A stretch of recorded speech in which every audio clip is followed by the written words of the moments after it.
Project UX, the UX show for startups.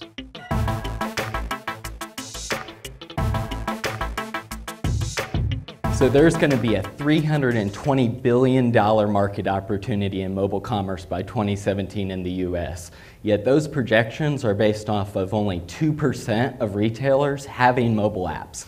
So Sandbox Commerce's mission is to democratize access to mobile commerce technologies by providing them this platform that you're about to see to build, deploy, and engage mobile application experiences for their customers. So when we're approaching the user experience of how to easily create retail mobile apps for brands, we had to approach two sides of the marketplace. One, make it easy for a non-technical person at one of these large retailers to build and deploy a mobile application experience. And then secondly, to engage with the end consumer, because there's no point in having an app if your consumers aren't buying products on it.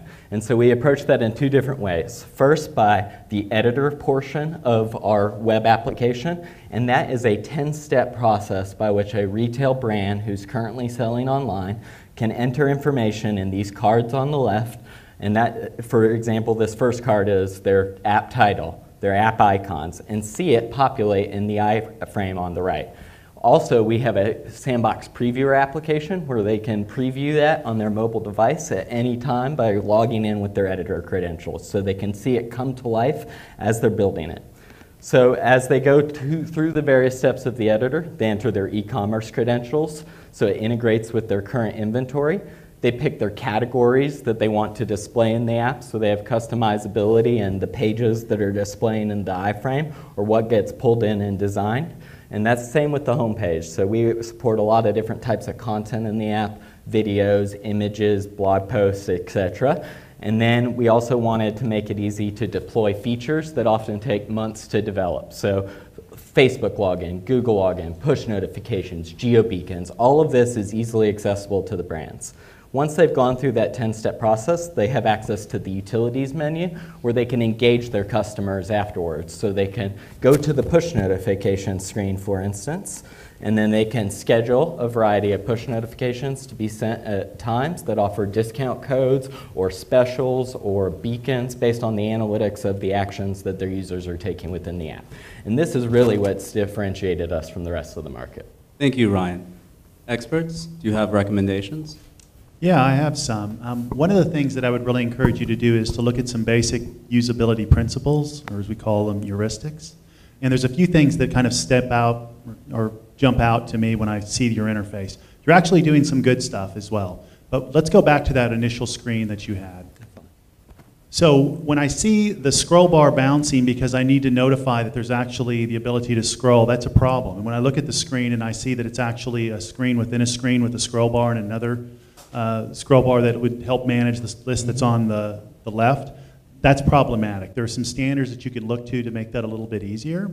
There are some really good things that you're doing, though. One of them that's a basic principle is allow users to make mistakes and not do things that are going to cause them issues down the line. And you have an undo on there, which I saw, which is really nice as well. Another really good thing that you do is when you make a change to something, you see immediate feedback of what that change is, and it's something that helps the person to know that the thing that they did was what they wanted. That's also really good as well. So I think there's a few places that you could look at this and make it a little stronger by embracing some of the standards that are out there. You have a full-page web application that, like Casey mentioned, probably isn't taking advantage of that full page.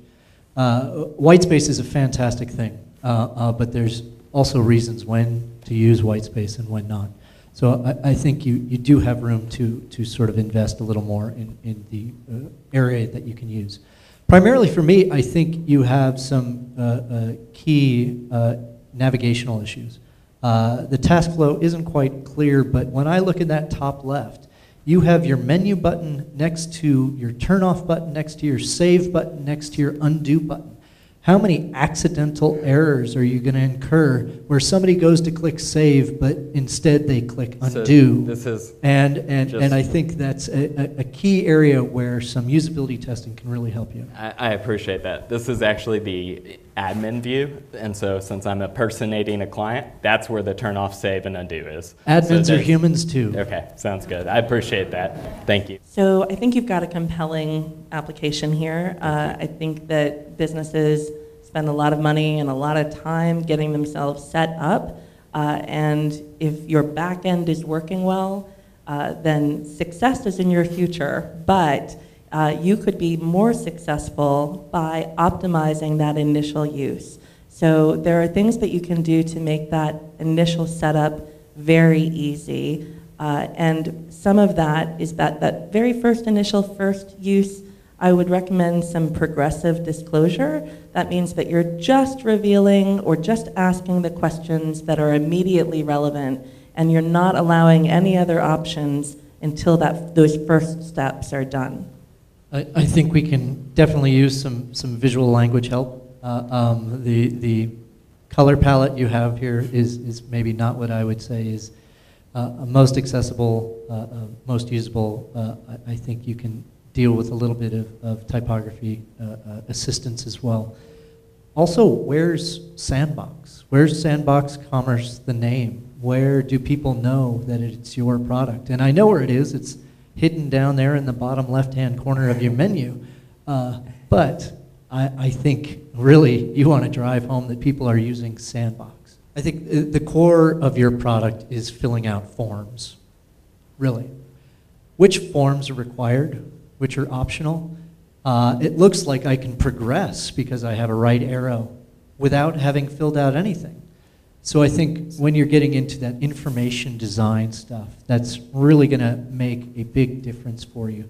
To let a user know before they've incurred an error that an error might occur. Yeah, so the first time somebody would set up an application, they can only progress to that first step. So everything else is grayed out, and they have to go step by step through the editor at least once fully. But letting them know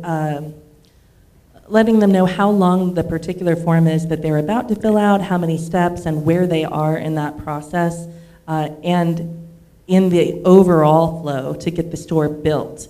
So you have two levels of information that you need to be setting expectations with, and also kind of delineating the particular point that someone is in that process. You're really trying to drive home that somebody is not going to invest 3 to 6 months of development, of headcount, of money to bring an app to market, because you're going to do it in 10 minutes.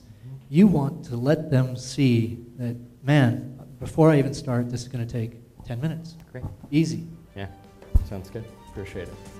Ryan, thank you. Let's have a round of applause for Sandbox Commerce. Thanks for watching, everyone. Hope you enjoyed the episode. We'd love to know what you think in the comments below, so like, subscribe, share, all that good stuff. It means the world to us, and we'll be back soon with more UX content for you coming your way. Until next time.